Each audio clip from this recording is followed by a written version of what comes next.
Dite gjatë takimesh në Senat dhe në dhomën e deputetëve në Spanjë, ku kryefjala e ditës është procesi i integrimit. E pikërisht sot që zhvillohet dhe konferenca ndërqeveritare për grup kapitullin e parë themelore, besoj që është dita për të folur për integrimin. Raporti i Barit tregoi që rruga jon përpara është me sfida, është e gjatë, është e mundimshme, dhe nuk mjafton vetëm miratimi i ligjeve në letër, sepse procesi i integrimit në të vërtetë në fund të ditës është një proces moral, është një proces politik, është një proces ndryshimi shoqëror. E mbi të gjitha është edhe një proces ekonomik për t'i përafruar të gjitha standardet e vlerat në secilën prej këtyre fushave me ato europiane. Raporti i Barit tregoi që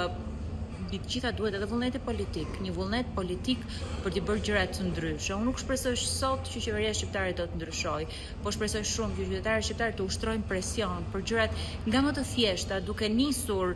me ligje të cilat në emër të opozitës i kanë propozuar me vite me radhë nuk janë miratuar, deri tek element të tjerë të rëndësishëm politik. Së pari, me ekonominë, me prokurimet publike, me koncesionet, me ligjin e investimeve strategjike që kanë qenë propozime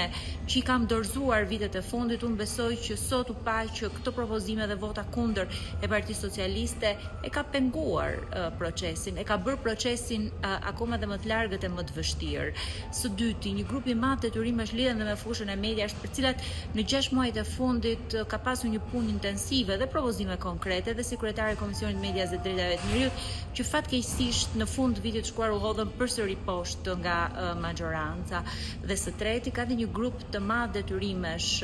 që lidhen me luftën e korrupsionit e krimit organizuar, me zgjedhjet e lira e të ndershme, por njëkohësisht edhe me vullnetin politik për të lejuar që parlamenti jo vetëm të jetë pararoje e këtij procesi, por parlamenti të sigurojë atë gjithë përfshirje që deri më sot nuk është siguruar.